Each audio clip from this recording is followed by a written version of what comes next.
To see you smiling, huge amount of build-up, and imagine the pressure, the emotion. Just how are you feeling now that's done? I mean, the very first question we get at the draw is, what a group, right? And we have a hard group. There's no getting away from that. And I think from what we've talked about as a team is how do we show up on this journey and make sure that we are proud of the efforts we're putting in and of what we're trying to achieve. And I think we will catch people off guard. And you see moments in the game when we do play. So it was a tough game. I think, to concede a goal right before half is always painful. I made some changes at half, and I think that cost us a second goal. So that's definitely a technical learning for us. It's important that we also take accountability. And this was a fantastic performance from the Dutch. We rode the line and we rode our luck. There was definitely a few more attempts on target. So we have to create more opportunities, absolutely. And we have to make sure that those moments of lapses get fewer and fewer. But this is the world stage. This is the big event. And, it's intimidating. It's the first game, but equally, this is what we want. And it comes with lessons like this. And we've got 2 more big games, and we've got to show up again and hopefully learn from how we finished that game, right? Because we really stepped up in the last 20, 25 minutes. You roll on, as you say, you don't have long. Tournament football, you pick up things along the way. Can you just give us a bit of an injury update? Ceri Holland's looked painful, and it was hot out there. Can you give us, how was Ceri, and are there any other injury concerns? Yeah, Ceri had cramp, and so we put someone new on. The players put in a massive shift in the first half. That's what I asked of them, a defensive display, and almost got us into half. And they ran their socks off, and literally it was a cramp. I think we saw the Dutch players cramping as well. It's a really hot time in Switzerland. I think we can all acknowledge that right now in this room. And the players are, again, this is new. They don't play in temperatures like this very often, and it's not an excuse. We got to figure it out. But just confirm, Ceri is a cramp rather than either a calf or a hamstring. It wasn't clear. It's cramp. It's cramp. Yeah. That's good news. What have you learned? I know it's only been literally minutes, but I know you'll start working on it. What have you learned? Well, I think all of us as a group are going to have learned something about how we have to suffer in moments of a game, and we have to hang on, and we can't capitulate our chains. Our connection as a group has to be really, really tight. And we saw moments where we just got a bit stretched, and they took advantage of that. Again, I think the technical team needs to clean up our processes at halftime, and that's something that we will keep moving towards. That's on me, but I do think the players themselves will have. It sounds strange when you lose 3-0, but they'll have gained a bit of confidence in this. Like, we would rather lose by 3-4-0 and try and play than just sit back and yeah, you could say we were defensive in the first half, but it was for a real purpose. We had a game plan, and sometimes it works and sometimes it doesn't, and it almost got us to half. So in that way, I don't think it was completely off base, but we'll keep pushing. Rhian, prior to kickoff, the fans were immense, and I'm sure you'll catch up with what they've been like in the town and in the stadium later on.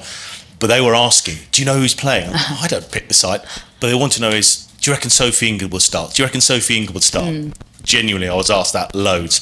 You didn't go with her. Why? And can she be used in the games coming up? Yeah, so Sophie's ready to play, but she's also coming back from a big injury. And, as the coach, I pick players to start the game, and I put people in to play a part. And this wasn't the game for her from my perspective. And she'll be frustrated like so many of the other players that didn't get on today. But we did see a lot of faces get their Euro debuts. And in that way, I think we'll be better in the games moving forward, because those players, after the 5 changes I made, will all have experienced those nerves and been able to play through them. My last one, that red wall. Was that what you expected? Was that what you dreamt of? Was that the players dreamt of? Yeah, and even better. I think a massive thank you. And I spoke to the players before the game as well, and I said these people, these amazing fans have shown up to thank you for getting them there. They want to see you give it everything you have, and they're right there behind you, and that's exactly what they did from the second I walked out, before the players did. I think they were I got a little intimidated. It was quite emotional, and so of course it was for the players as well. So many people in the stand, so a huge thank you to all the fans here and back home. Of course we want to push our standards and hope that we can keep the game a little tighter and make our moments count in the next 2 games, but a huge thank you for an incredible crowd tonight. And the Dutch fans, what a cool atmosphere for both teams. Rhian, there's never a good time to concede, but the first goal, was that the worst time, would you say? It's tough. It's tough to concede before half, but it's also the cliche. And there were moments in this game where we hung on, and they're a formidable attacking force. Are the Dutch? We just sort of like watch them go by us. We want to be in these tournaments, and we want to be playing the biggest teams. They pose us massive threats, and my players will have learned a lot. That's important to recognize, and it's not enough. Like, we're frustrated by the loss, but equally being frustrated by this loss can't cost us time as we prepare for the next 2 games. We have a huge mountain in front of us in this tournament, and we're excited about that. We want to play at the world stage, and to be courageous in doing that, you leave yourself open at times, and that's what happened today.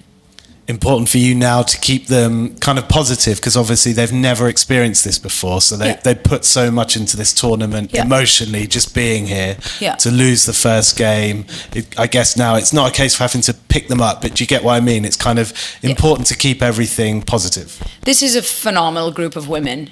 They've been through so much just to get here. The legacy that they have built in Wales is unaffected by these 3 games that has happened. We're here now, and forever Wales women have made it to a major tournament. These women will turn this around. I'm not worried about that. This is about making sure that we're here, we're feet on the ground, we're present, we're acknowledging all these Welsh fans back home and here who have made the journey to support us as best they can. And it's to give everything we have on the field to put us in the best positions possible. And, I looked at Lily, who's still in the 89th minute making these runs, and Ceri, who literally ran until cramped, and all these players, and the Dutch were cramping as well. It was a hot game, and it's been hot leading into this, so both teams had to deal with a bit there, but I'm not, it's disappointing to lose 3-0, but it's not calamitous. It is a new opportunity for us to go towards the next game, which will be another huge test for us. Yeah, I mean, what do you expect from France? Because obviously it comes around so fast now. It does. It's a huge test. France is fantastic. England's fantastic. It was almost like, I kept saying it, there is no easy group, but we have a very, very hard one. And that is the reality, but it's also the opportunity. I don't want to be disrespectful, but many people don't know where Wales is on a map. And that's what we get to show people now. We just have to be really opportunistic. We know that we can play in our moments, and that's what they're learning. And I hope people are watching and seeing these amazing efforts that these women are putting in so much into these games, and they care so much. And that's what I walk away from, frustrated with the loss, but equally, I always said, if you give everything, we can't be disappointed, and we won't. We're going to learn from this, and we'll hopefully be better at some of those moments next game. What do you think you can improve for the next game? Well, look at me first. I think halftime we made some tactical changes, but we got rushed. And in that way, I want to be clearer for them. I don't think it was a huge tactical error for the second goal, but I just think they went out there not as clear as I'd like.